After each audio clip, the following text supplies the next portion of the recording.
Hey everybody, this is That Millennial Dad. Welcome back. It's been a little while. I've had a few videos in the works and I just had to take a pause. I hope you'll take a pause when you realize you need to.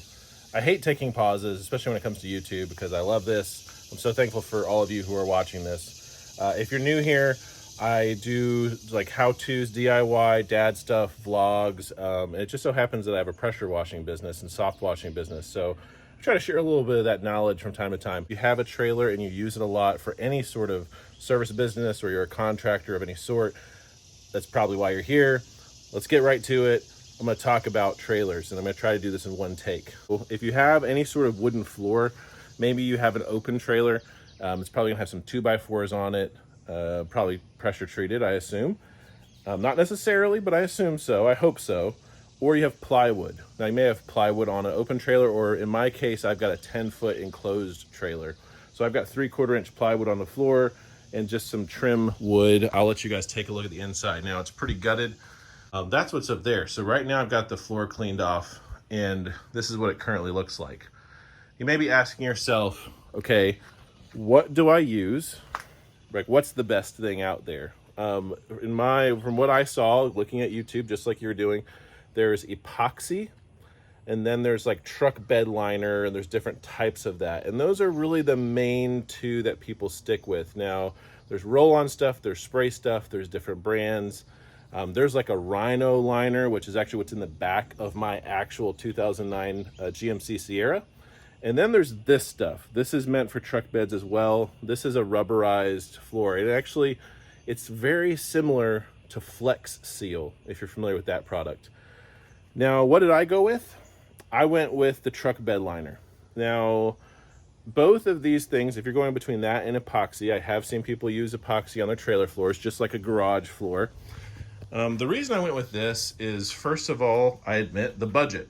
I was able to get a gallon from Harbor Freight. I'm covering the brand, but I can link something for you guys. You can get a whole gallon of it for less than $50.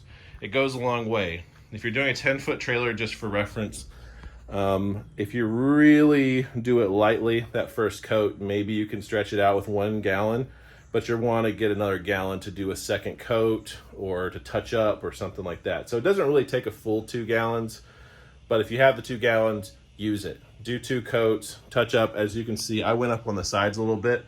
I wanted to protect the wood. Hope the lighting is okay. So self-conscious, YouTube. Anyway, that was an aside transition for you. The reason I use this is, first of all, for budget, but second of all, it actually holds up really well in this scenario. It grips really well to the plywood. Yes, if the plywood gets wet, but it's pretty hardy no matter what you throw at it. The one weakness of both of those that I've seen, including Flex Seal, is gasoline.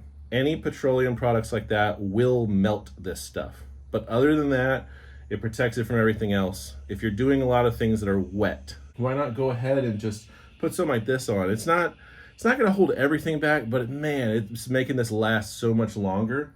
It's protecting this plywood from being essentially rotted out. I had a 55-gallon drum of diluted sodium hydrochloride, which is chlorinated bleach.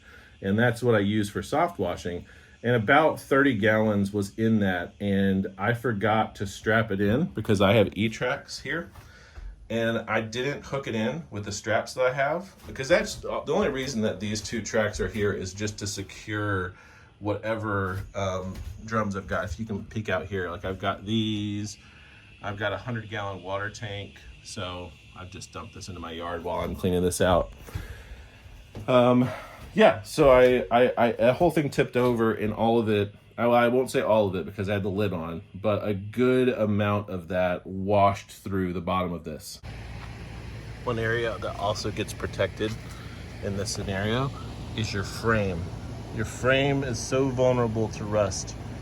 I know this is a lot, just sharing kind of my experience with it, but the truck bed coating for me from Harbor Freight or wherever you find it, just getting a gallon, it says like this is a roll-on type thing, so get a roller that once you're done with this, it's done. You're not gonna be reusing that roller. For all of you who love to reuse rollers and wash them, there's no washing of this.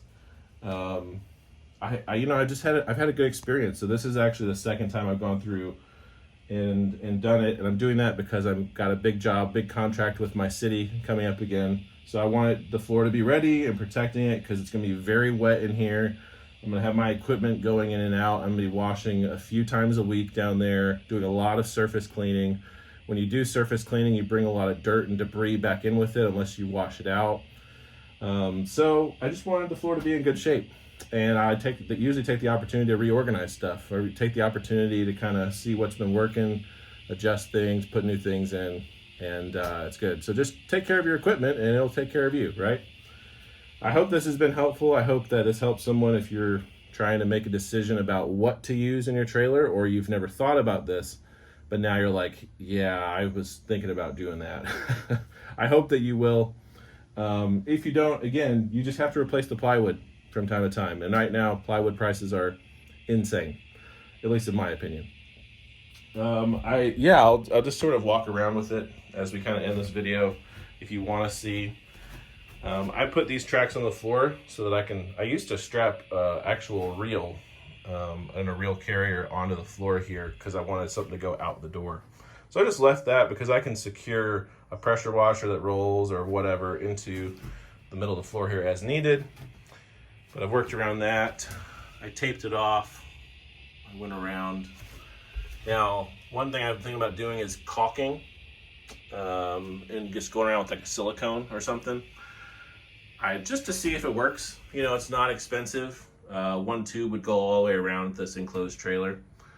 But you can see where I had to really use I had to go really thick here. I kind of did a pre-layer because this actually was eroding, and because I had dumped gas here accidentally.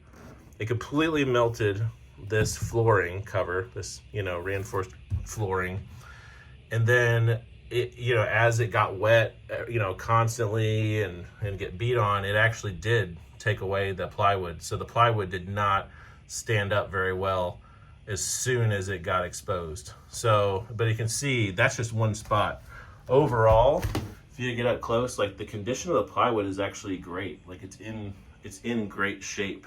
And I've been using this for almost 2 years now, and the floor is that good. Now, obviously there's the high traffic area back there. That gets a lot of use and abuse. Up here doesn't get as much abuse because I'm just storing stuff, but I've got 5-gallon buckets going here. So that's still, like, I'm throwing tools on this end, and this end's getting wet a lot. So both ends need protection. However you set up your trailer, again, open or enclosed. I hope that that's been helpful. I hope that this might help you think about what your setup could be.